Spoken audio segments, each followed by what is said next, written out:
तो आज हम पढ़ने वाले हैं, पहले तो चित्त प्रसादन के उपाय हमने पढ़ लिए। चित्त प्रसादन उपाय के बाद में उसका जो फल है, मेरी स्क्रीन सबको प्रेजेंट है ना या हट गई? हट गई लग रहा है। हट गई सर प्रेजेंट है। ठीक, हट गई सर। हट गई। हट गई। ठीक है। तो चित्त प्रसादन के जो उपाय हैं, चित्त प्रसादन कर लिया तो करने से एक तो सामान्य रूप से है कि हाँ भाई आपका मन शांत हो जाएगा। ठीक है, मन में एक्स्ट्रा थॉट्स नहीं आएंगे। इसके अलावा भी और भी बेनिफिट मिलेगा। ठीक है, तो वो कौन सा बेनिफिट मिलेगा वो हम आज पढ़ेंगे। सूत्र नंबर 40 से शुरू करते हैं। ये अपने आप स्क्रीन छोटी बड़ी हो रही है, क्या करूं?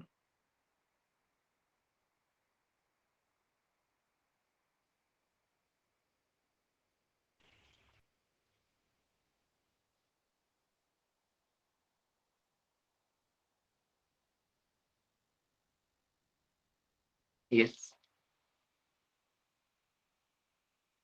यहाँ पे बताया गया कि परमाणु परम महत्वान तत्व अस्य वशीकारः। हम बोलते ना कि ध्यान नहीं लगता, तो ये भी एक ध्यान लगने का एक छोटा सा टेक्निक है। अगर हम ये चित्त प्रसादन के उपाय अगर हम कर लेंगे तो हमें परमाणु का मतलब कि छोटी सी छोटी चीज, एटम, एज लाइक एटम, परमाणु इज इक्वल टू एटम। परम महत्वान तत्व इनकी बहुत बड़ा पहाड़ की तरह आप लगा सकते हो, माउंटेन, सागर। इनकी छोटी से छोटी चीज, चींटी पर भी आप ध्यान लगा सकते हो, और बड़े से बड़े पर्वत पर भी आप ध्यान लगा सकते हो। यानी कि सभी चीजें ये आपके वश में हो जाएगी। वशीकार है, पूरी तरीके से कंट्रोल आपके हो जाएगा। जहां पर आप अपने चित्त को ठहराना चाहोगे, आपका चित्त वहीं ठहर जाएगा। बोलते हैं कि मन आपके नियंत्रण में आ जाएगा, चित्त आपके कंट्रोल में आ जाएगा, आप चित्त के कंट्रोल में नहीं रहोगे। यानी कि हाउ कैन वी कंट्रोल अवर चित्त, अवर माइंड? सो ये चित्त प्रसादन के उपाय अगर फॉलो कर लिए तो चित्त को हम अपने कंट्रोल में कर लेंगे, माइंड को हम अपने कंट्रोल में कर लेंगे। अब यहां से हमारी संप्रज्ञात समाधि शुरू होती है, सूत्र नंबर 41 से लेकर के। अब यहां से फिर दोबारा से समाधि के कंसेप्ट दोबारा से शुरू हो जाएंगे। तो वो शुरू करने से पहले जो है, मैं आपको दो तीन चीज आपको क्लियर होनी जरूरी है, वो चीज सीख लेते हैं। ये शब्द आएंगे आपके सामने, इनका अर्थ आपको सभी को पता होना चाहिए ताकि आपको दिक्कत ना हो। पहली बात तो जो समापत्ति है इज इक्वल टू संप्रज्ञात समाधि। ठीक है, यहाँ पे समापत्ति शब्द लिखा मिलेगा तो समझ जाना कि ये संप्रज्ञात समाधि के लिए यूज किया गया। तो ग्रहिता, ग्रहण और ग्राह्य शब्द मिलेंगे आपको। ग्रहिता को आप समझ लीजिए कि वो हमारा जो हमने चार्ट हमने पढ़ा हुआ है, पुरुष, जो 26 तत्वों का हमारा चार्ट है, अगर ईश्वर को निकाल दे तो 25 तत्वों का रह गया। तो उसमें जो पुरुष है उसको यहाँ पे ग्रहिता शब्द बोला गया है। अंतःकरण और इंद्रिया, मतलब कि एकादश 11 इंद्रिया हो गई, मन, पंच ज्ञानेन्द्रिय, पंच कर्मेंद्रिया, और इसके अलावा अहंकार और महत्त्व। यानी कि ये 14 चीजें हो गई है ग्रहण के अंतर्गत। और ग्राह्य के अंतर्गत पंच महाभूत और पंच तन्मात्राएं। ठीक है, तो ये चीजें हैं। और मैं पहले वाला एक थोड़ा रिवाइज करा देता हूँ आपकी मेमोरी में। हमने पढ़ा था संप्रज्ञात समाधि के 4 प्रकार होते हैं, सबको याद होने चाहिए। ठीक है, वितर्कानुगत, विचारानुगत, आनंदानुगत और अस्मितानुगत। अब वितर्कानुगत के अंदर भी 2 प्रकार होते हैं। ये मैंने पहले जान के नहीं बताया था आपको, कि जब आएगा आगे बता दूंगा। यहाँ पर भी 2 प्रकार होते हैं। एक होगा सवितर्क, स लगा देंगे आगे, और दूसरा होगा निर्वितर्क, न लगा देंगे। ठीक है, निर्वितर्क। इसी तरीके से विचार के आगे सविचारानुगत और निर्विचारानुगत। तो ये इस प्रकार से मेन तो 4 प्रकार हो गए हैं। अब वितर्कानुगत के अंदर 2 टाइप्स हैं, विचारानुगत के अंदर 2 टाइप्स हैं। इस तरीके से ये संप्रज्ञात समाधि के पॉइंट्स को बताया गया है।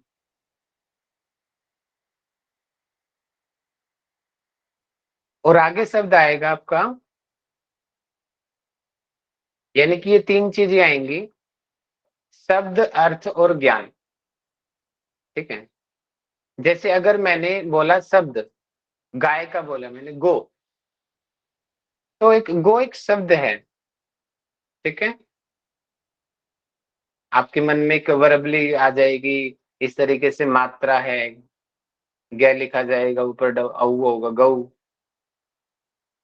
अब जब आप उस आपके अंदर चिंतन मनन शक्ति है, यही चीज मैं छोटे बच्चे को बोलूं, वो खाली गऊ बोलेगा, इसके अलावा उसको तो गाय पता ही नहीं, गाय होती कैसी है, काली होती है, धोली होती है, पीली होती है, नीली होती है, बच्चे को कुछ नहीं पता कैसी होती है गाय। तो छोटे बच्चे के लिए खाली एक ही गऊ है, खाली एक शब्द है गऊ। लेकिन आप सब लोगों ने गाय देखी है, टीवी में देखी है, सामने भी देखी है कि उसका सफेद शरीर है, 2 सींग है, 4 पैर है, 1 पूंछ है, 4 थन है। इस तरीके से उसका स्ट्रक्चर होता है। तो जब यानी कि अर्थ, आपके अंदर अर्थ करने की शक्ति है आप लोगों, यानी कि अर्थ का मतलब कि आपको जब गो शब्द बोला, तो खाली आपने शब्द नहीं बोला, एकदम से आपके माइंड के अंदर पिक्चर आ गई गाय की। अभी मैं यहाँ पे शेर बोल दूं, तो एकदम से आप लोगों के सामने एक पिक्चर आ जाएगी, शेर भैया। जिराफ बोलूं तो एक बड़ा सा गर्दन वाला एक जिराफ की पिक्चर ऑटोमेटिकली अनकॉन्शियसली आपके अंदर आ जाएगी, अलग से सोचने की जरूरत नहीं है, क्योंकि आप लोगों ने वो चीज देखी है। तो ये होता है अर्थ। और ज्ञान का मतलब क्या है? जब आपको थोड़ी और नॉलेज हो जाएगी, जिन लोगों ने गाय पे प्रैक्टिकली काम किया है, उन लोगों को पता होगा कि गाय से ऑटोमेटिकली जब मैंने गो बोला, तो गो शब्द भी आया उनके माइंड में, उनके माइंड में गौ का शरीर भी आ गया। और गौ से प्राप्त होने वाली चीजें, जैसे गोमूत्र है, गोबर है, ठीक है, दूध है, ये चीजें आ जाएंगी एकदम से। अभी जैसे आप ज्यादातर हाउस वाइफ है, अगर मैं एक बोलता हूं कि सब्जी, एक सब्जी एक शब्द है। अब कई लोगों को, कई लड़कियों को सब्जी बनाने नहीं आती, कई लड़कों को नहीं आती, तो उनके लिए सब्जी खाली एक शब्द है। अब जिन लोगों ने प्रैक्टिकली किया है, देखा है, तो वो बोलेंगे हाँ सब्जी तो भी कई वैरायटी है, गोभी है, गाजर है, मूली है, करेला है। तो वो अर्थ हो गया उसका। अब ज्ञान, ओहो करेला तो कड़वा है, गोभी इस टेस्ट की है, भिंडी का अलग है, मिर्ची तीखी है। तो जब आप थोड़ा आपने एक्चुअल में अगर सब्जी की लाइफ को जिया होगा, देखा होगा, समझा होगा, तो आप उसका ज्ञान आपके पास होगा। और जिसको मिर्च का अर्थ ही नहीं पता, तो वो उसका ज्ञान कैसे रखेगा? उसके पास ज्ञान नहीं मिलेगा। जिसने देखा होगा उसके पास ही ज्ञान होगा कि हाँ मिर्च तीखी होती है। तो ये शब्द यहाँ पे हो गए। अब हम आते हैं किताब के ऊपर। तो ये जो मैंने बताई ये अगले सूत्र पे लागू होने वाले हैं, मैंने पहले आपको बता दिया। इस सूत्र में गृहस्थी ग्रहण ग्राह्य लगेंगे। ठीक है? मतलब कि हम समाधि को पढ़ने वाले हैं, संप्रज्ञात समाधि को। यहाँ पे क्या बताया गया? 6 वृत्तें, मतलब कि जो बाहर की वृत्तियां हैं वो क्षीण हो चुकी हैं। हमारा चित्त है, चित्त हमारा वृत्तियों से ढका हुआ। मैंने एक चित्त को आपको एक तालाब के स्ट्रक्चर से हम लोगों ने समझा था पहली दूसरी क्लास में। उसमें पत्थर आते हैं विषय रूप में, और जहां पत्थर गिरता है वह चारों तरफ एक लहर बन जाती है। तो वो जो है वृत्तियां होती हैं, और वो हमेशा हमारे पूरे जीवन में वो वृत्तियां कंटिन्यू फ्लो बना के रखती है, जिसकी वजह से वो पानी है, वो ठहरता नहीं अर्थात वो चित्त शांत नहीं होता, हमेशा विचार उसमें चलते रहते हैं। हम सोए हुए हैं तब भी, हम उठे हैं तब भी, काम कर रहे हैं तब भी, हमेशा चौबीसों घंटे वो वृत्तियां चलती रहती हैं। ठीक है। तो यहाँ पे संप्रज्ञात समाधि की स्थिति क्या बताई गई है? क्षणी वृत्ति। क्षीण वृत्ति मतलब कि वृत्तियां कम हो गई हैं, क्षीण हो चुकी हैं, पूरी नहीं रुकी हैं लेकिन वो काफी हद तक क्षीण हो चुकी, ना के बराबर है, मतलब कि चित्त आपका शांत है, अंतःकरण शांत है आपका। मणि, मणि होता है मणि, जैसे हीरा होता है ना, यानी कि यहाँ पे मणि जो है स्फटिक मणि से लिया गया, जैसे हीरा होता है क्रिस्टल। कभी एक्चुअल हीरे को देखना, उसको आप अंधेरे के कमरे में भी रख दोगे ना तब भी वो बल्ब की तरह जलेगा, इतनी लाइट होती है उसके अंदर। एक्चुअल में लाइट उसमें नहीं होती है, बाहर की लाइट को ही रिफ्लेक्ट करता है वो हीरा।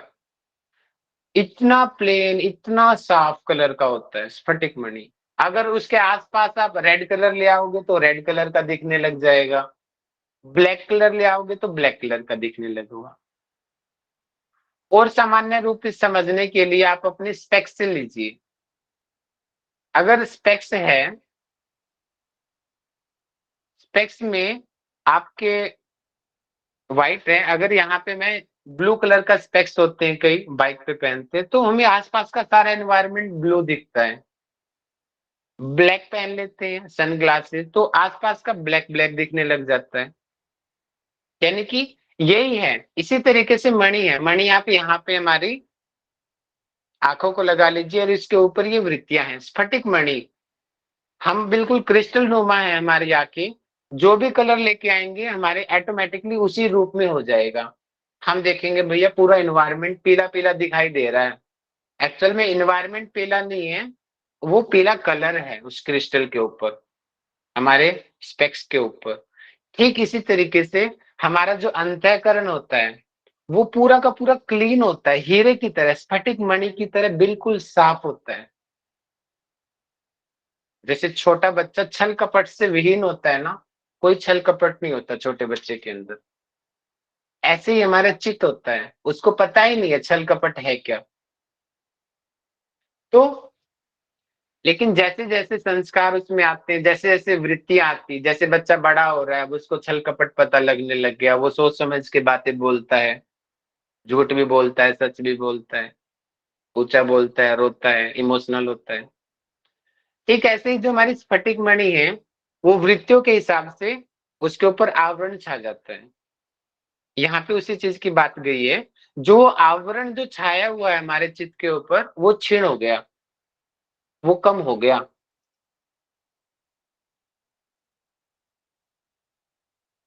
किसके अंदर कम हो गया? संप्रज्ञात समाधि के अंदर कम हो गया। निर्मल हो गया, निर्मल हो गया मतलब कि वो दोबारा से क्रिस्टल की तरह साफ हो गई। कब? जब हम ग्रहिता ग्रहण ग्राह्येषु, यानी कि इसमें ऑटोमेटिकली सभी तत्वों को इंक्लूड कर दिया। ग्रेत्रा में पुरुष हो गया, ग्रहण में बाकी के एलिमेंट्स हो गए, इंद्रिया हो गई, महत हो गया, अहंकार हो गया, इसमें पंच फाइव एलिमेंट्स हो गए, ये तन्मात्राएं होगी, शब्द स्पर्श रूप रस गंध। इन सब में एक एक करके जब हम कॉन्सेंट्रेट करते हैं, ध्यान लगाते हैं, फोकस होते हैं, तो हमें अलग अलग प्रकार के चेंजेस आते हैं हमारे बॉडी के अंदर।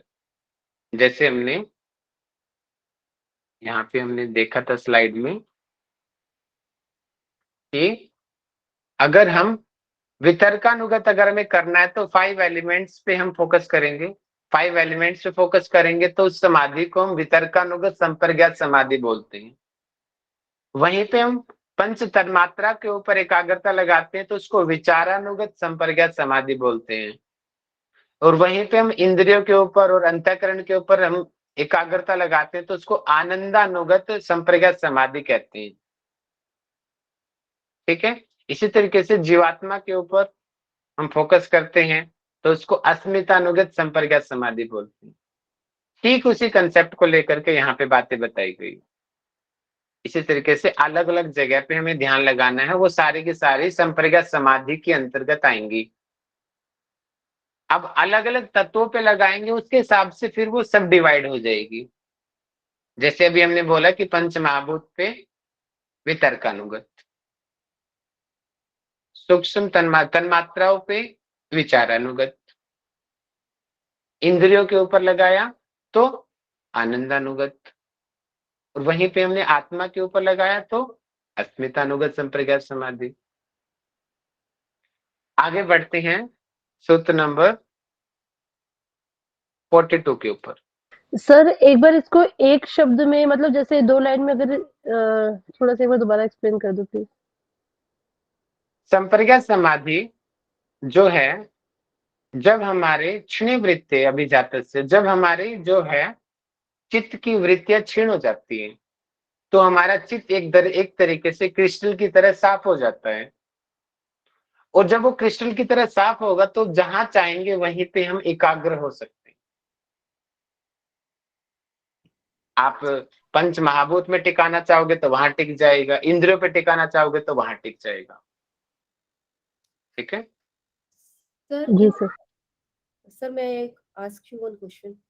Yes ma'am. सर ये अस्मितानुगत इज द बेस्ट वन ना, क्योंकि देखो अगर जीवात्मा में अगर हम ध्यान करेंगे तो मतलब वो सबसे अच्छा होगा, क्योंकि बिल्कुल तो बिल्कुल सही है, अच्छा ही होता है वो। और उसी को ही हमने धर्म में एक समाधि भी बोला गया है।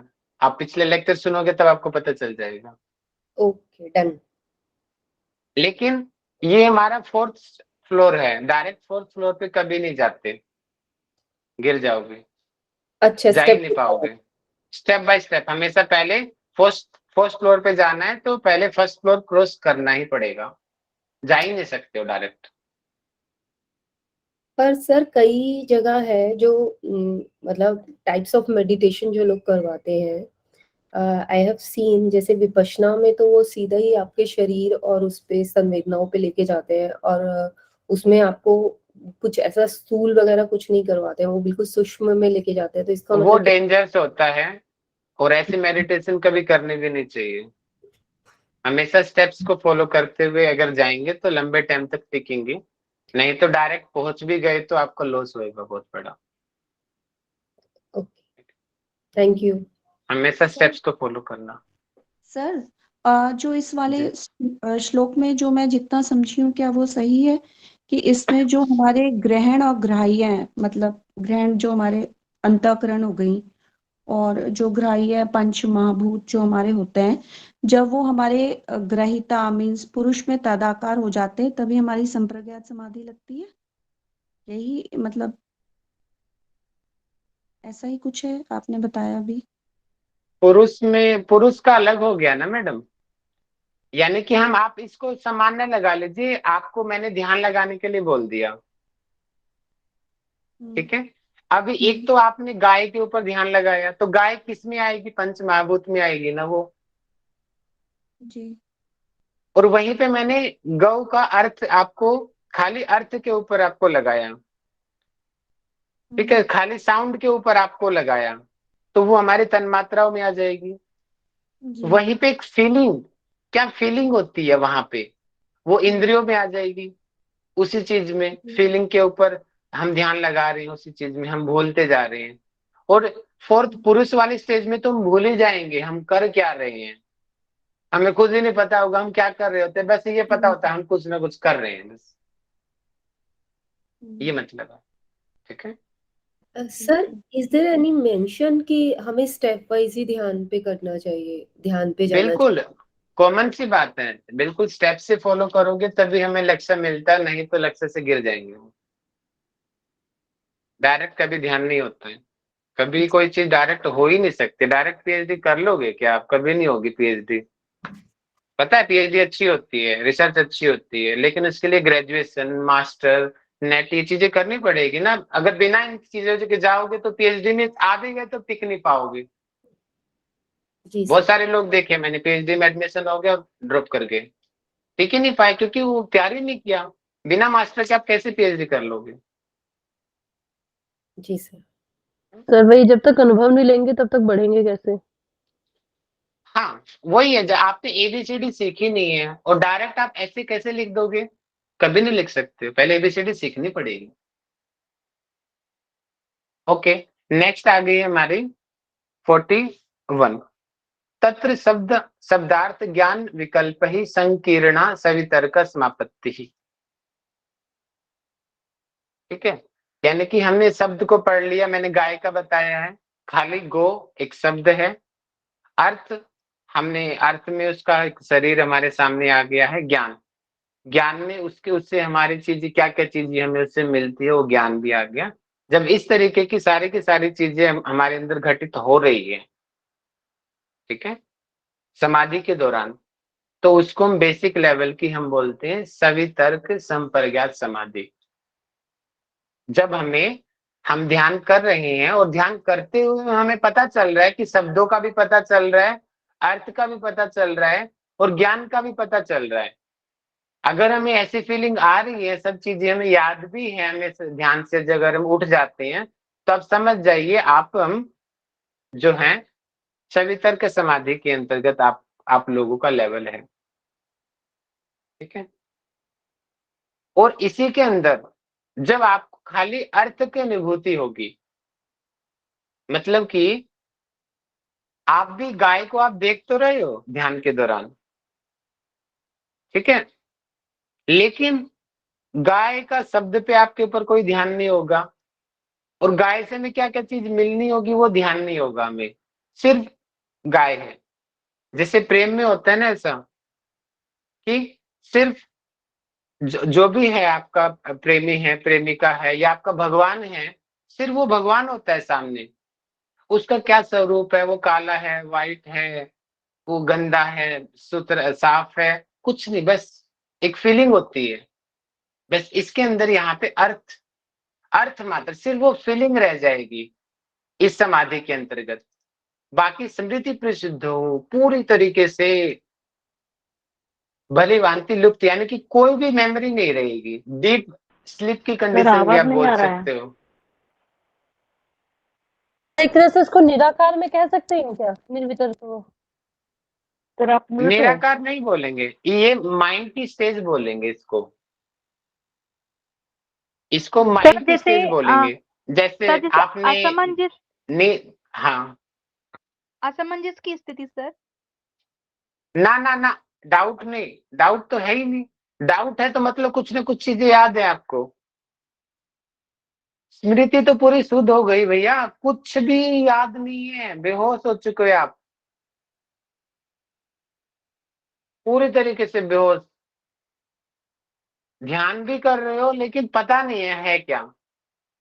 जैसे हमने बहुत अच्छा सपना देखा, सपना बहुत अच्छा था, और सुबह उठ के बोल रहे हो मजा आ गया, आज तो मैंने बहुत अच्छा सपना देखा, और फिर कोई पूछ लो क्या देखा, वो तो याद नहीं है क्या देखा। होता है ना ऐसा कई बार। बस इतना पता, हाँ बहुत अच्छा देखा, लेकिन ये नहीं क्या देखा, पता नहीं, भूल गए। सर ऐसा ऐसा कह सकते हैं कि ऐसा अनुभव जिसमें हम प्रसन्नचित्त हैं अपने आसपास के वातावरण में, मतलब किसी अनुभव की वजह से, जैसे आपने बताया कि चाहे ईश्वर में ध्यान लगा के या जैसे भी है, मतलब जो भीतर की प्रसन्नता है, प्रसन्नचित्त है, लेकिन हमें उसका कोई वो नहीं है। Very good. देखिए, अगर मैं इसी को थोड़ा सा और अच्छे से बताऊं, स्वरूप सुनने में हो, आप थोड़ी देर के लिए अज्यूम करो आप लोग ध्यान के लिए बैठे हुए हो, मतलब कि आप बैठे हुए हो या भूल गए हो। स्वरूप सुनने में मतलब कि आप खुद कौन हो, आप अपने आप को भूल चुके हो। मैं बैठा हूं क्या, आप 10 मिनट बैठे हो, 1 घंटा, 2 घंटे, 1 दिन, 2 दिन, आपको कुछ पता ही नहीं है, क्योंकि आपका खुद का स्वरूप शून्य हो चुका है। बस अर्थ मात्र निर्भाषा, एक अर्थ, हाँ मैं ध्यान कर रहा हूं, बस और कुछ नहीं। बस मुझे आनंद मिल रहा है, मात्र निर्भाषा, बस वही चीज आपको आभास होगी। हाँ बस बहुत अच्छा लग रहा है, बस क्या अच्छा लग रहा है, क्यों अच्छा लग रहा है, कुछ नहीं पता, बस अच्छा लग रहा है। और मैं एक बहुत अच्छी स्टेज पे हूँ, जो मैंने एक ड्रीम का एग्जाम्पल दिया कि सपना था, बहुत अच्छा था, लेकिन ये नहीं पता क्या था, वो वाली स्टेज है यहाँ पे। इसीलिए जो स्लीप की स्टेज होती है उसको भी काफी हद तक मेडिटेशन के करीब माना जाता है।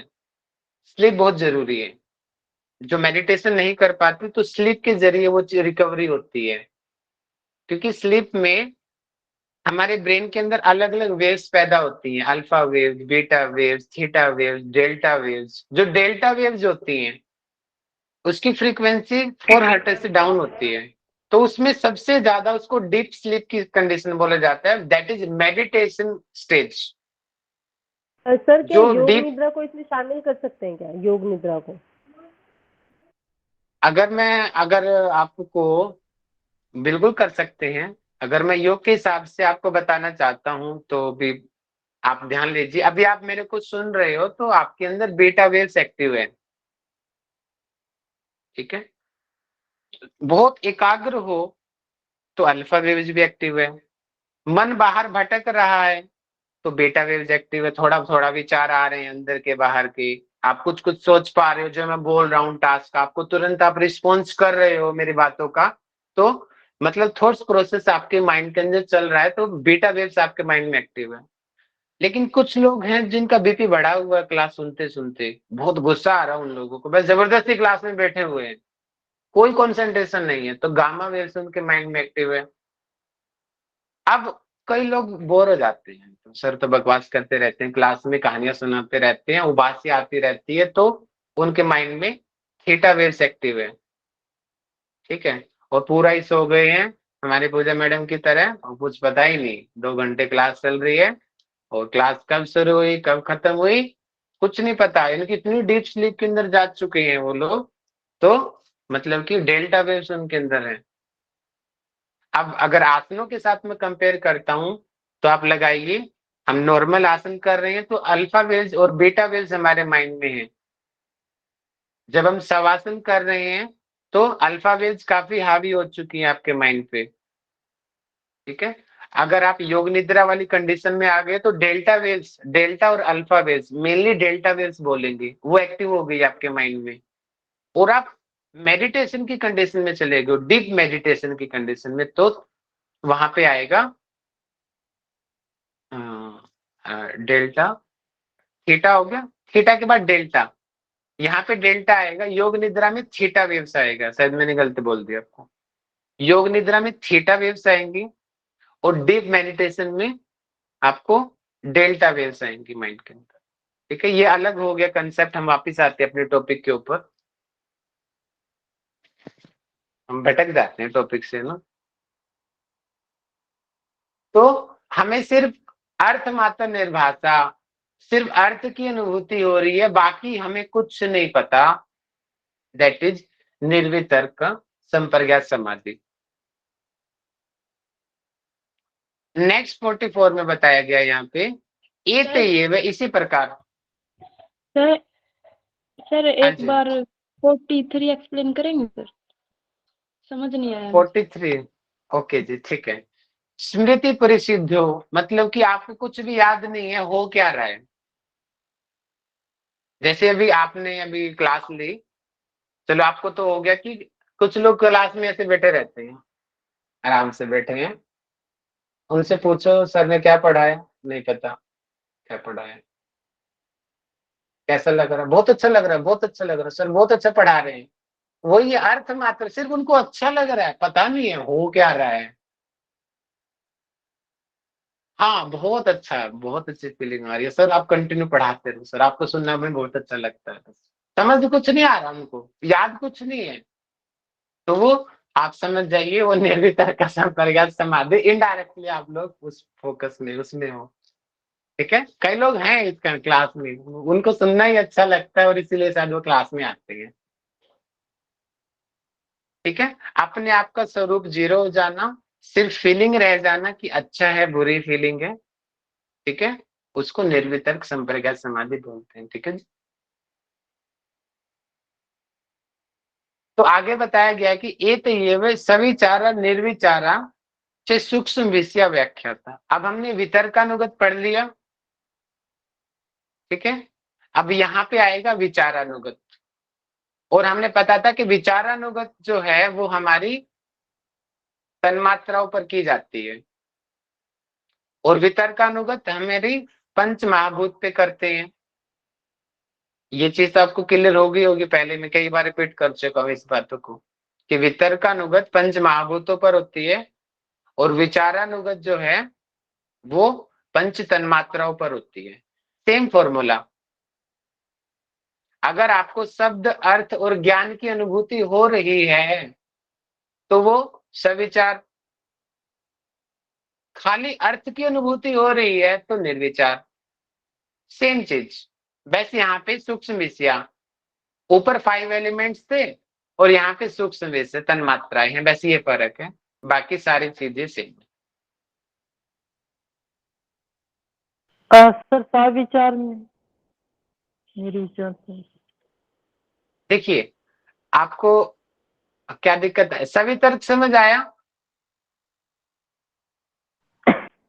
नहीं सर। सभी तर्क ये वाला, ये सूत्र नंबर 41 हाँ ये समझ में आ गया सर। आ गया ना। यानी कि ये जो हमने पढ़ा था गौ शब्द का लेके यहाँ पे शब्द अर्थ ज्ञान,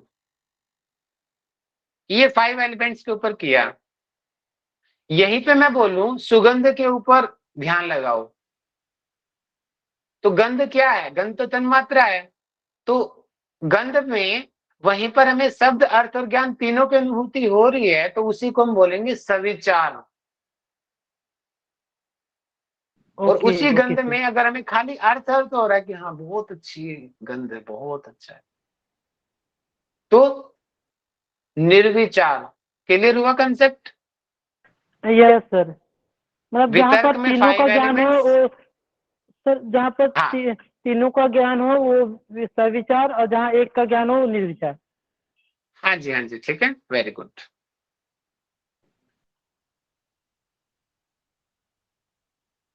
आगे आगे हमारा चार्ट बन गया ये सूक्ष्म विषयतम चालिंग पर्यवसानम की सूक्ष्म विषय कहाँ तक है? चार्ट में पढ़ाता हूँ आपको दोबारा से एक बार, आज दिखा देता हूँ, काफी दिन हो गए।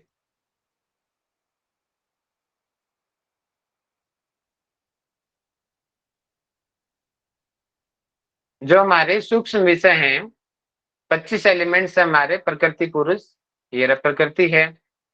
यानी कि पंच महाभूत जो है ये वाले नीचे जो सबसे है ये स्थूल है। इसके अलावा प्रकृति तक सारे के सारे सूक्ष्म विषय हैं, सारे ये जो हैं बाकी के एलिमेंट्स सभी सूक्ष्म विषय हैं। तो ये क्या बताया गया सूत्र के अंदर? सूक्ष्म विषयतम जो सूक्ष्म विषय हैं, चाहे अलिंग, जो अलिंग है वो अलिंग शब्द प्रकृति के लिए यूज किया जाता है। लिंग जो शब्द होता है, ये क्वेश्चन नेट के एग्जाम में बन सकता है। लिंग, लिंग जो शब्द है वो पुरुष है, और अलिंग अगर शब्द जोड़ दिया जाता है यहाँ पे तो प्रकृति है। ठीक है, तो सूक्ष्म विषय हमारे प्रकृति तक हैं, यानी कि यहाँ से गंध से लेकर के हमारे प्रकृति तक सभी एलिमेंट्स जो हैं वो सभी सभी सूक्ष्म हैं। सर ये कर्मेंद्रियां भी सूक्ष्म में आएंगी? बिल्कुल आएंगे मैडम। जब मैंने बोला कि महाभूत को छोड़ दो बाकी सब सूक्ष्म हैं, तो सब सूक्ष्म है। ता एव सबीज समाधि, अगर हम ऐसा करेंगे तो वो सबीज समाधि है। सबीज का मतलब क्या है? एक होता है सबीज, एक होता है निर्बीज। इसको आप कैसे समझेंगे कि एक एग्जांपल बताता हूं आपको। आप जैसे कि पेड़ है, ठीक है, आपके अंदर हो सकती है कि आप किसी पेड़ को एक बीज बना सकते हो, लेकिन वो बीज बन गया छोटा सा।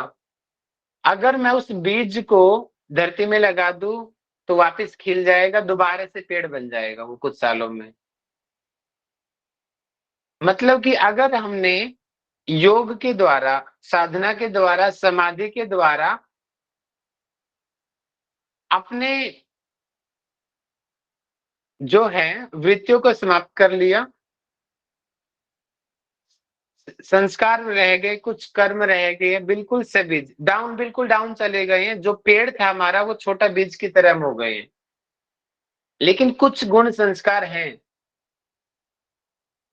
अगर गुण संस्कार बचे हुए हैं तो उसको सबीज बोलते हैं। अगर थोड़ा सा भी मौका मिला तो दोबारा से जागृत हो जाएंगे वो। अगर उसी बीज को अगर मैं जला दूं, अगर मैं उसको जला दूं, उसको बोलते हैं दग्ध बीज, दग्ध कर देना, वो असंप्रज्ञात समाधि में स्थिति में बोला जाता है दग्ध बीज, निर्बीज समाधि। कि हमने उस पेड़ से बीज को बना दिया और बीज को भी जला दिया, अब उसको उगाते रहो, कहीं नहीं उगेगा वो, कहीं नहीं उगने वाला फिर वो। तो उसको बोलते हैं निर्बीज समाधि। तो यहां से हमने क्या सीखा कि संप्रज्ञात समाधि एक्चुअल समाधि नहीं है, योग की एक्चुअल स्थिति नहीं है। आप लोग संप्रज्ञात समाधि में पहुंच जाओगे लेकिन वापस आ जा सकते हो, क्योंकि सभी समाधि है। थोड़ा सा भी बाधाएं आई, किसी ने डिस्ट्रैक्ट किया, वापस आप उसी स्टेज पे आ जाओगे, चांसेस बनेंगे आपके। तो निर्बीज होने के बाद में फिर वापस नहीं आ सकते एक बार निर्बीज हो गए तो, क्योंकि फिर उसके गुण संस्कार ही समाप्त हो जाएंगे, इसलिए फिर वापस नहीं आ सकते। तो 5 मिनट रह गए हैं, 2-3 सूत्र रह गए हैं, मुझको कंप्लीट कर लेते हैं आज। मीन्स कि संप्रज्ञात और सबीज साथ साथ चल सकते हैं। एक ही का नाम है, संप्रज्ञात समाधि को ही सबीज समाधि बोलते हैं। जी सर। सर तो इसमें ये ये बिना मंत्रों के और बिना, वही है ना कि मंत्र के साथ सभी और बिना मंत्रों के? वो अलग है मैडम, वो घेरन संहिता का कंसेप्ट बीच में मत घुसाओ, अच्छा अच्छा। वो घेरन संहिता का मत घुसाओ बीच में, ठीक है। वो प्राणायाम है ना, वो प्राणायाम है। समाधि है ही। गर्भ और निगर्भ। हाँ, वो सगर्भ निगर्भ बीज मंत्र के साथ किया जाता है कि नहीं किया जाता, वो उसका कंसेप्ट अलग रखो उसको, ठीक है। Sir sorry. कोई बात नहीं, कोई बात नहीं, आप स्टूडेंट तो चलता है। आपने इससे एक बात तो पता चली, आपने कुछ तो याद है, घेरन संहिता का याद हो, बस कुछ तो पढ़ा है आपने, इससे एक बात पता चली वही मुझे। थोड़ा मिक्स सा हो रहा था ना, डाउट सा, इसीलिए पूछ लिया हाँ, आपसे। अच्छा लगा मुझे आपने क्वेश्चन पूछा, तो ठीक है, अब गलती नहीं होगी आगे। तो हमने पढ़ा कि सवितर्क, निर्वितर्क, सविचार, निर्विचार, इसमें सबसे हाई लेवल का होगा निर्विचार। अगर इससे भी ऊपर की बात करेंगे फिर वो आनंदानुगत, और उससे भी ऊपर की बात करेंगे तो जो भी मीनाक्षी मैडम ने बोला था अस्मितानुगत, यानी कि धर्म में एक समाधि। तो यहाँ पे ये 4 हमने ऊपर पढ़ी है, इन चारों में निर्विचार सबसे ज्यादा श्रेष्ठ है। और इस स्थिति में आने के बाद में ये क्वेश्चन एग्जाम में बन सकता है, अध्यात्म प्रसाद हो, कि अध्यात्म प्रसाद हमें कब मिलता है, किस समाधि में मिलता है। ऑप्शन मिलेगा सवितर्क, निर्वितर्क, सविचार, निर्विचार। तो इसका आंसर क्या रहेगा? निर्विचार। निर्विचार। निर्विचार संप्रज्ञात समाधि। और अध्यात्म प्रसाद का क्या मतलब होता है? वास्तव में साक्षात्कार होना, वास्तव में उस पर ज्योति का ध्यान लगना, दर्शन होना, एक तरीके से अपना सेल्फ रियलाइजेशन हो गया, आत्मा आपको दिखाई दे गई। अध्यात्म प्रसाद, वो आध्यात्मिक ऊर्जाएं आपके अंदर आ गई है, उस स्तर तक आप पहुंच गए हो, तो वो निर्विचार संप्रज्ञात समाधि में होगा। और इस जब आप यहाँ पहुंच जाओगे तो क्या होगा? रितंबरा तत्र प्रज्ञा, जो आपकी बुद्धि है वो रितंबरा हो जाएगी। रितंबरा का मतलब क्या होगा? श्रेष्ठ हो जाएगी, बुद्धि आपकी श्रेष्ठ हो जाएगी। और उसके गुण क्या होंगे उस बुद्धि के? अगले सूत्र में बताया गया है 49 में, रितंबरा प्रज्ञा बुद्धि के विशेषता क्या होगी? श्रुतानुमान, मतलब कि सुने हुए, अनुमान, अनुमान लगाए हुए, प्रज्ञा व्याम, ये दोनों के दोनों अन्य विषय विशेषार्थत्व आते हैं, कि इस बुद्धि का विषय भिन्न है, क्योंकि यह विशेष अर्थ वाली है। मतलब कि हम कल्पना भी नहीं कर सकते कि ये बुद्धि है कैसी। हम यहाँ बैठ के एक अनुमान लगा लो भैया, हाँ हम 5000 किलोमीटर की बात यहाँ बैठे बैठे सुन सकते हैं, लेकिन ये जो रितंबरा प्रज्ञा है, पता नहीं, ये इनफाइनाइट है, ये हम इसकी कल्पना कर ही नहीं सकते। बैठे बैठे सूर्य पे क्या हो रहा है, बुध ग्रह पे क्या हो रहा है, वो भी पता चल जाएगा। यानी कि इसकी लिमिट ही नहीं है, इसकी विशेषता हम कैसे बताएं। यहाँ पे ये चीज यहाँ पे बताई गई कि इसका ये विशेष है, ये विशेष अर्थ है, इसकी हम कल्पना नहीं कर सकते, अनुमान नहीं लगा सकते, और सुना तो हमने होगा ही नहीं इसके बारे में कि ये क्या क्या कर सकती है। जैसे शक्तिमान क्या क्या कर सकता है उसको खुद भी नहीं पता, हनुमान जी क्या क्या कर सकते थे उनको खुद भी नहीं पता था, बाद में धीरे धीरे पता चल रहा था उनको कि हाँ मैं तो उड़ भी सकता हूँ, मैं तो शरीर भी बड़ा कर सकता हूँ, मेरे पे तो किसी अस्त्र का असर ही नहीं होने वाला। बाद में पता चला उनको ये बातें, शक्तियां तो उनके अंदर थी। ठीक है, यही चीज है, पता ही नहीं है कि हम क्या क्या कर सकते हैं, इस बुद्धि की क्या क्या चीजें होंगी, विशेषताएं। लास्ट सेकंड इस पाद का सूत्र नंबर 50 तज्ज है, यानी कि जब हमारी रितंबरा प्रज्ञा वाली स्टेज पे हम बैठे हुए हैं, ठीक है, उस समय क्या होगा, उस समय की स्थिति में संस्कारों अन्य संस्कार प्रतिबंधनी, कि उससे उत्पन्न होने वाला संस्कार दूसरे संस्कारों का बाध करने वाला है। इसका मतलब ये स्थिति बताएगी है धर्म मेघ समाधि वाली कंडीशन, कि संस्कार अब धीरे धीरे कम होने लग गए, धीरे धीरे डाउन होने लग गए, हम अब धीरे धीरे असंप्रज्ञात समाधि की ओर बढ़ रहे हैं, संस्कार हमारे कम हो रहे हैं, नए संस्कार बन नहीं रहे हैं, जो हैं वो भी खत्म हो रहे हैं, प्रतिबंधनी डाउन हो रहे हैं। इसको आप कैसे लगाओ कि आप संस्कारों को आप समझ जाइए, आपके पास 1000 रुपए है आपके अकाउंट में, आप उसमें कुछ भी ऐड नहीं कर रहे हो, अब डे बाय डे वो पैसे निकल जा रहे हैं, 1 2 3 4, एक दिन ऐसा आएगा 1000 के 1000 खत्म हो जाएंगे। तो वो संस्कार ऐसे धीरे धीरे खत्म हो रहे हैं, ऐड कुछ भी नहीं हो रहा है, वो धीरे धीरे समाप्त हो जाएंगे, और जब पूरे समाप्त हो जाएंगे तब हमें मोक्ष मिल जाएगा।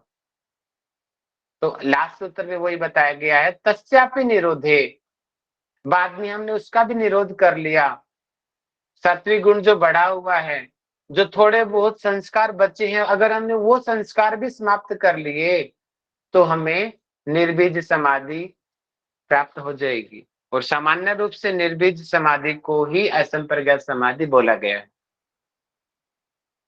जब हर चीज समाप्त हो जाए, चित्त वृत्ति निरोध भी हो जाए और संस्कार भी समाप्त हो जाए, वो जो स्थिति होती है वो स्थिति निर्बीज समाधि की होती है। और एक बार निर्बीज समाधि में पहुंचे उसके बाद वापस नहीं आएंगे। और अगर निर्बीज समाधि में पहुंच गए तो उसका फल क्या होगा, वो सूत्र नंबर 3 में बताया गया है, तदा दृष्टु स्वरूप अवस्थानम। जब हम इस स्थिति में आ जाएंगे तो इट इज एक्चुअल योग की स्थिति है ये, दृष्टु स्वरूप अवस्थानम, वास्तव में हम अपने स्वरूप में अवस्थित हो जाएंगे। वास्तव में योग तब होगा जब हम सभी संस्कार समाप्त कर देंगे, सभी वृत्तियां समाप्त कर देंगे। तो ये हो गया है हमारा समाधि पाद कंप्लीट। आशा सर, रखता हूँ कि आप सब लोगों ने एंजॉय किया होगा इसको। जी बताइए। 49 एक बार फिर रिपीट करना सर। 49 रिपीट कर दें, ये विशेषता बताई गई है। जैसे मैं बोलूं कि पुष्पा जी की क्या विशेषताएं हैं, अब पुष्पा जी की विशेषता एक मैं बोलूं कि पुष्पा जी खाना बना लेती है, 2-3 सब्जी बना लेती है, आटे की रोटी बना लेती है। एक वो पुष्पा है जिसकी कुछ लिमिट्स है, जिसको कुछ ही चीज बनानी आती है। और एक वो दूसरी पुष्पा है जिसको भैया पता ही नहीं, भैया ये तो कमाल की है, कितनी वैरायटी सब्जियां इसको बनानी आती है, कितने टाइप्स की रोटी बना देती है, हम कल्पना ही नहीं कर सकते। ठीक वही कंडीशन यहाँ पे प्रज्ञा की कंडीशन है, बुद्धि की कंडीशन है। हम सुने हुए अनुमान ही नहीं लगा सकते कि वो बुद्धि किस प्रकार की होगी। वो बहुत विशेष बुद्धि है, वो स्पेशल है वो, लेकिन सबसे श्रेष्ठ है वो। और इसी कंडीशन में विवेक ज्ञान पैदा होता है। विवेक ज्ञान मतलब कि हर चीज की नॉलेज हो जाना, हर चीज की। आत्मा, परमात्मा, संस्कार, माया, मोह, कर्म, हर चीज उसको पता हो जाएगी जब इस स्थिति में हम पहुंच जाएंगे तो। ठीक है जी। Okay sir. चलिए अब हम कुछ क्वेश्चनिंग कर लेते हैं और फिर उसके बाद में फिर दोबारा डाउट्स लेंगे आपसे। बता दीजिए सर हाँ जी। 41 बता दीजिए सर एक बार। 41 क्षणी वृत्ति विजात से। Yes sir. अभी पूछ लेता हूँ, मैं आप लोगों से आंसर ले लेता हूँ, पेशेंस रखो भी। चलो जी, 41 सूत्र को कौन समझा सकता है? हैंड रेज करो।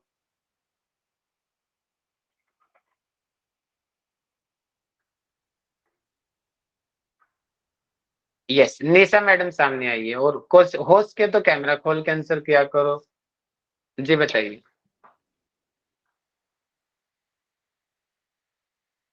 निशा शुक्ला जी बताइए। 41 सूत्र को एक्सप्लेन कीजिए। हाथ भी उठा लिया, आंसर भी नहीं कर रहे हैं। सर मैं बोल रही हूँ, नेटवर्क इशू है क्या? बोल रही हूँ मैं। जी बोलिए बोलिए बोलिए।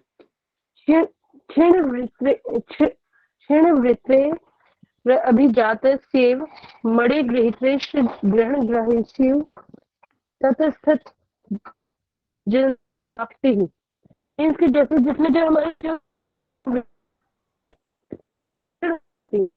जो अंदर की जो कमियां हैं वो धीरे धीरे धीरे धीरे कम हो जाती हैं, खत्म होने की सिचुएशन है। हमारा जो चित्त होता है, जो मन की हो जाती है। आप कैमरा बंद कर बिल्कुल लीजिए, स्वच्छ मन। शायद उससे नेटवर्क इशू हो रहा है। कैमरे से ऐसा नेटवर्क इशू हो रहा है आपके साथ। जी सर, जैसे जो हमारे जो जी अंदर की जो भीतर की बुराइयां हैं, जो हमारी है, जब वो धीरे धीरे कम हो जाती हैं, तो हमारा जो चित्त है वो एकदम स्वच्छ और निर्मल हो जाता है। जैसे जिसको उसको कोई द्वेष, ईर्ष्या, इस चीजों का बोध नहीं होता, बिल्कुल वो निर्मल हो जाता है। तो वो जो स्थिति होती है,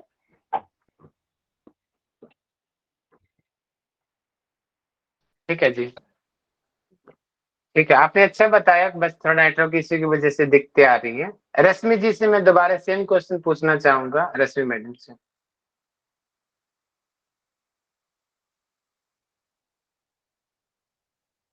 जी रश्मि जी बताइए। ओके, तो सर इसमें बताया है क्षीण वृत्तेर भिजातस्यैव मणे गृहीत ग्रहण ग्राहेषु तदस्थ तदंजनता समापत्ति। मीन्स है कि जब वृत्तियां, जो बाह्य वृत्तियां हैं, समस्त प्रकार की बाह्य वृत्तियां क्षीण हो जाती हैं, मतलब वो एकदम समाप्त होने की कगार पे होती हैं, उस समय जो चित्त है वो स्फटिक मणि के समान हो जाता है, निर्मल हो जाता है। और उस समय चित्त में ग्रहण, ग्रहीता, ग्रहण और ग्राह्य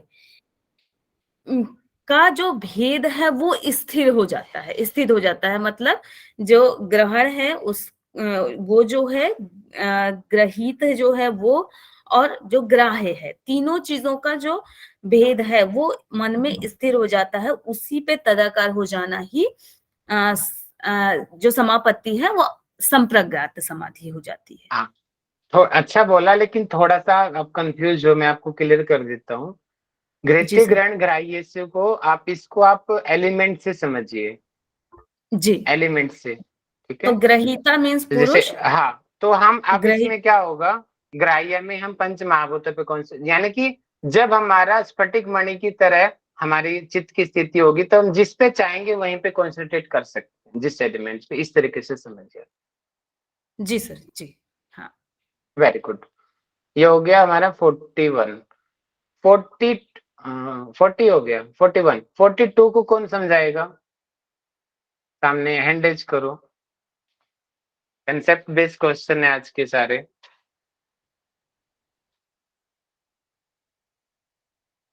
हैंड रेज नहीं हो रही, क्या बात है? आपको समझ नहीं आया क्या? रश्मि मैडम का हाथ उठा है। यस, महेश आर्य जी बताइए।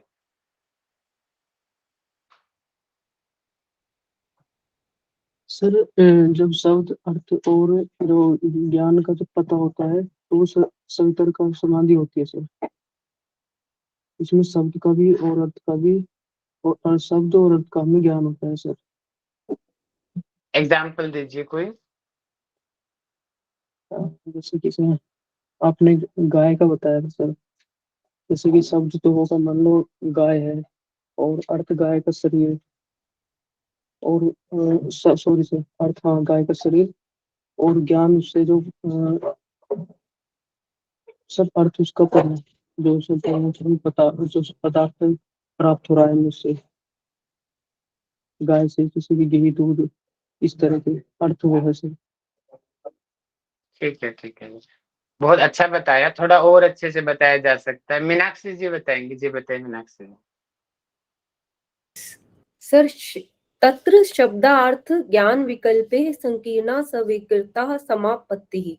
इट मीन्स सर जो जिस टाइम हमें शब्द अर्थ और ज्ञान यानी कि अगर आपने कोई भी वर्ड जैसे रसगुल्ला बोला हमने तो आपको शब्द भी पता है कि रसगुल्ला क्या है, उसका अर्थ भी पता है कि इट्स अ स्वीट, और ज्ञान मतलब उससे एक टेस्ट आता है हमें जो किसी को अच्छा लगता है, किसी को बहुत मतलब किसी को बुरा लगता है, मतलब जो भी ज्ञान है आपका आपने एक्सपीरियंस करा है जिसको बेसिकली, तो उसका तीनों चीज आपको पता है। जैसे ही आपके रसगुल्ला मन में आया आपको तीनों विकल्प पता है कि रसगुल्ला की पिक्चर ये है, टेस्ट ये है, और उससे हमें एक्सपीरियंस कैसे मिल रहा है, हमें एज अ स्वीट डेजर्ट सर्व करना चाहिए, ये सब आपके मन में चल रहा है, एट अ टाइम चल रहा है, और आप समाधि में बैठे हुए हो, मतलब मेडिटेशन कर रहे हो। तो इट मीन्स आपको सारी नॉलेज है, जिस भी चीज पे आप ध्यान लगा रहे हो, जैसे पंचभूत पे आप ध्यान लगा रहे हो तो आपको जैसे शब्द जैसे आकाश है, आकाश के बारे में पूरा नॉलेज है कि अगर अगर आपने जैसे सूर्य पे कई लोग ध्यान करते हैं तो सूर्य का ताप भी पता है, पिक्चर भी पता है, सूर्य की यूटिलिटीज वगैरह भी पता है, मतलब एट अ टाइम सब कुछ चल रहा है ब्रेन में उसके, तो उसको कहेंगे सवितर्क, ये सवितर्क समाधि। बिल्कुल ठीक है, बिल्कुल सही है, बिल्कुल ठीक। Thank you sir. तो इससे अगला सूत्र कौन बताएगा? सवितर्क हो गया, निर्वितर्क कौन बताएगा? यस, आकाश जी हाथ उठा रहे हैं, आकाश जी से पूछ लेते हैं। हरिओम सर। हरिओम जी। तो सर इस अवस्था में जो हमारी स्मृति होती है वो पूर्ण तरीके से शुद्ध हो जाती है, स्मृति परिशुद्ध हो, और इस अवस्था में जो हमारा नॉलेज रहता है वो शून्य हो जाता है और इसमें हमारा ध्यान लग जाता है। इसी कर इसमें निर्वितर्क का समाधि कहा गया है, जहाँ पे हमारे जो विचार है वो शून्य हो जाए।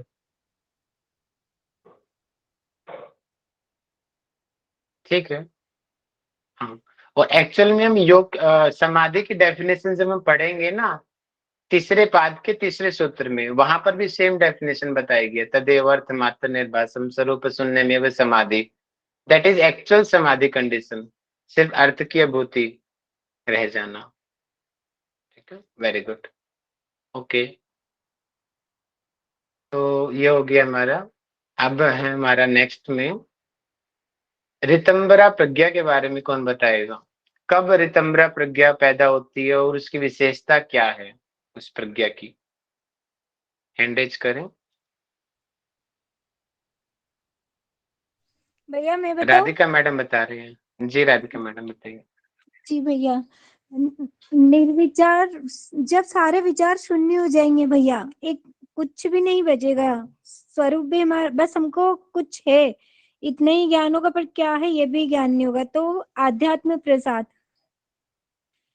निर्विचार वेशार्ध आध्यात्म प्रचार, आध्यात्म प्रसाद, तो फिर भैया ये अपनी अस्मिता समाधि की स्थिति हो जाएगी। राधिका मैम मेरा क्वेश्चन क्या था? निर्विचार समाधि।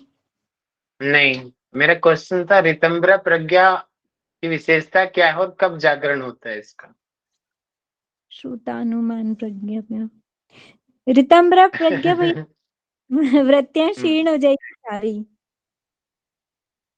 ठीक है, जैसे कि कंफ्यूज हो पूजा जी बताएंगे, सुनना भी पूजा जी को ध्यान से। कंफ्यूज हो गए आप। पता है आपको, मुझे पता है, लेकिन कंफ्यूज हो गए बताने में। हाँ जी। जी भैया।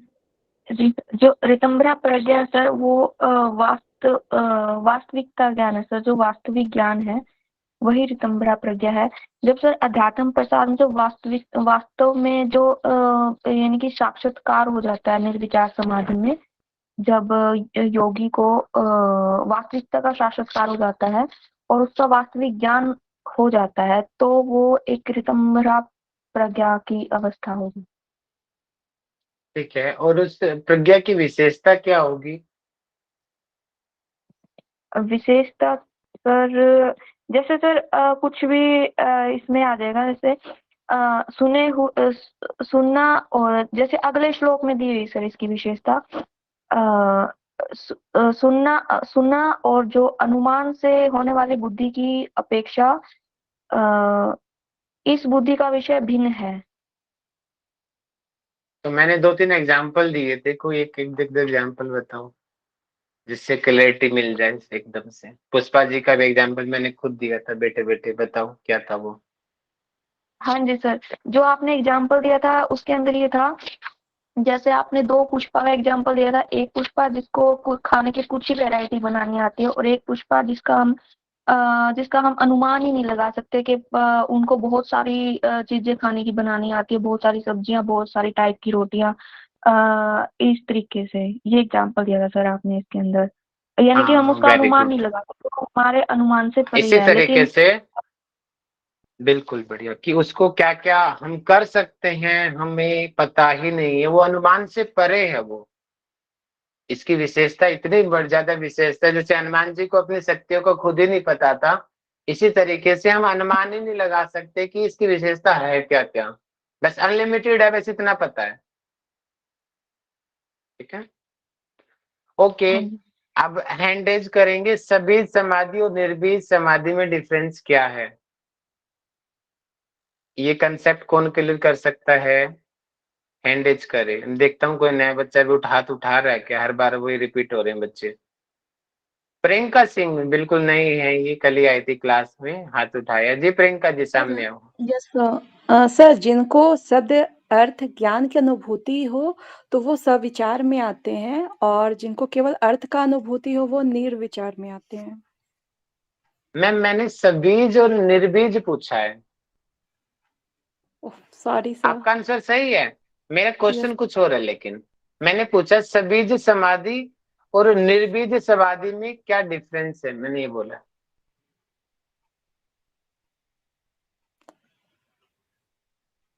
सर। प्रियंका डांगी जी ने हाथ उठाया। हाँ पुष्पा मैडम बताइए। सर सजीव समाधि तो संप्रज्ञात समाधि होती है सर, और निर्जीव समाधि है संप्रज्ञात समाधि सर। क्यों होती है वो कंसेप्ट क्लियर करो ना। वो तो नहीं पता सर। हाँ प्रियंका जी बताएंगी, ध्यान से सुनना जी। प्रियंका जी। सर, सजीव समाधि में हमारे कुछ संस्कार या कुछ चीजें शेष रह जाती हैं, और निर्वीज समाधि में कुछ भी शेष नहीं बचता है। ठीक है, अगर किसी एग्जाम्पल से समझाना चाहोगे तो कैसे समझाओगे?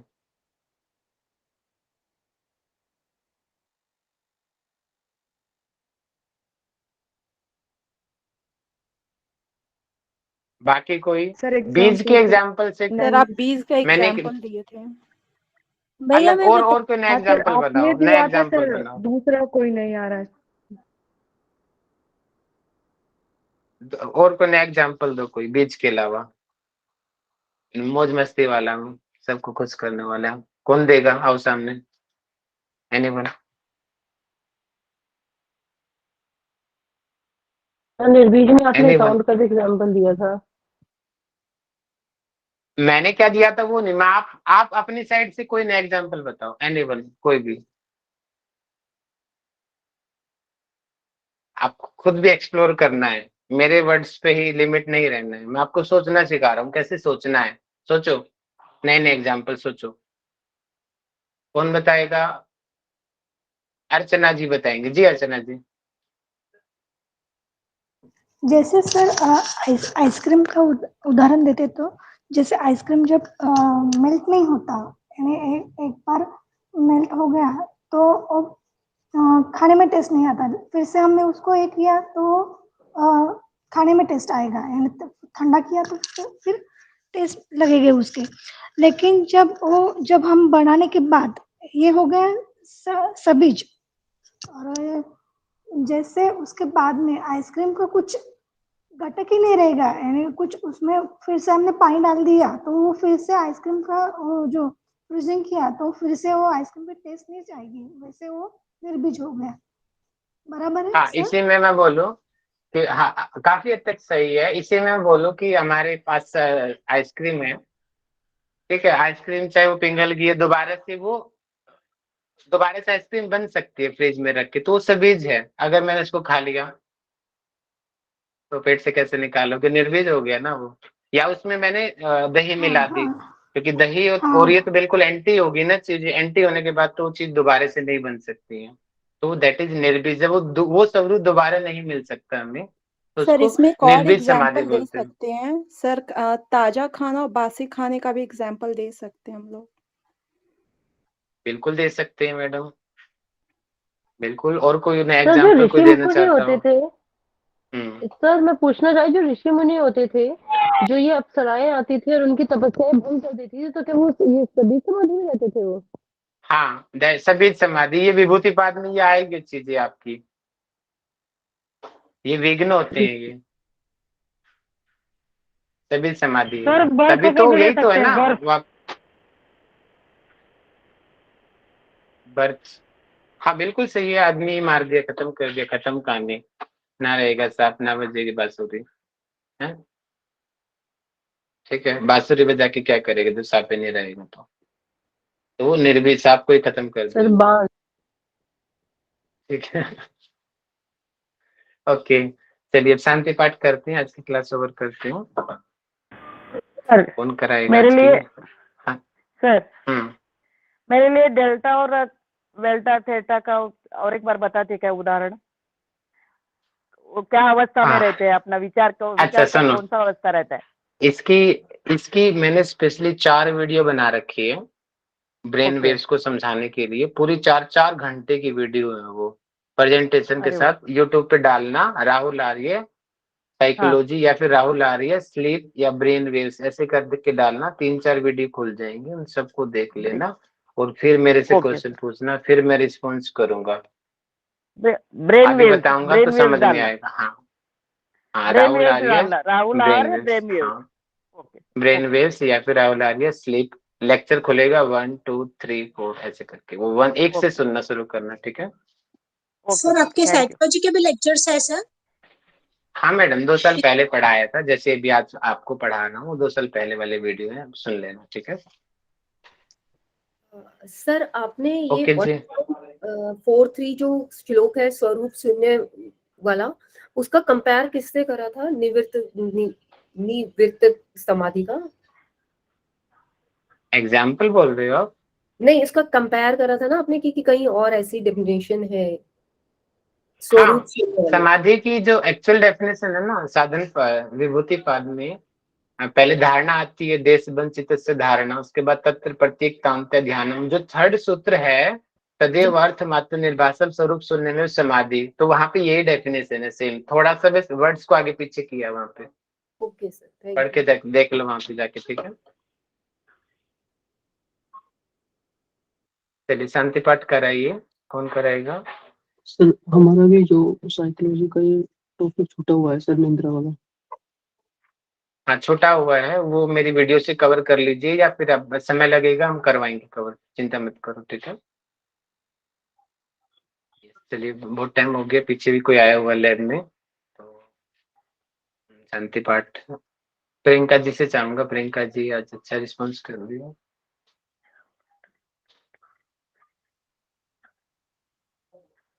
यस प्रियंका जी, शांति पाठ करवाइए। सर हम थोड़ा बाहर, हम नहीं करवा पाएंगे अभी। ठीक है जी, कोई भी आ जाओ सामने, बारिश है। कोई बात नहीं। एनीवन?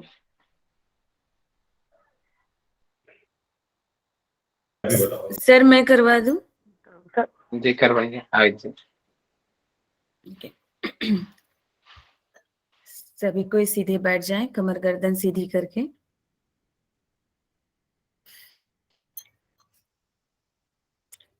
दोनों हाथों में नमस्कार मुद्रा अडॉप्ट कर लें। मेरे साथ शांति पाठ दोहराएं। ओम सर्वे भवन्तु सुखिनः, सर्वे सन्तु निरामयाः, सर्वे भद्राणि पश्यन्तु, मा कश्चित् दुःखभाग् भवेत्। ओम शांति शांति शांति। Release Namaskar Mudra. Rub your palms. Place your palms on your eyes. Give the warmness to your eyes. Massage on your face. And with few blinks, open your eyes with a smiling face. And try to maintain this smile throughout the day. Thank you very much. Have a very good day. Thank you. मौज करो, मस्ती Thank you. करो, खुश रहो। Thank you sir, धन्यवाद। Welcome and have a most nice welcome. Day सभी को।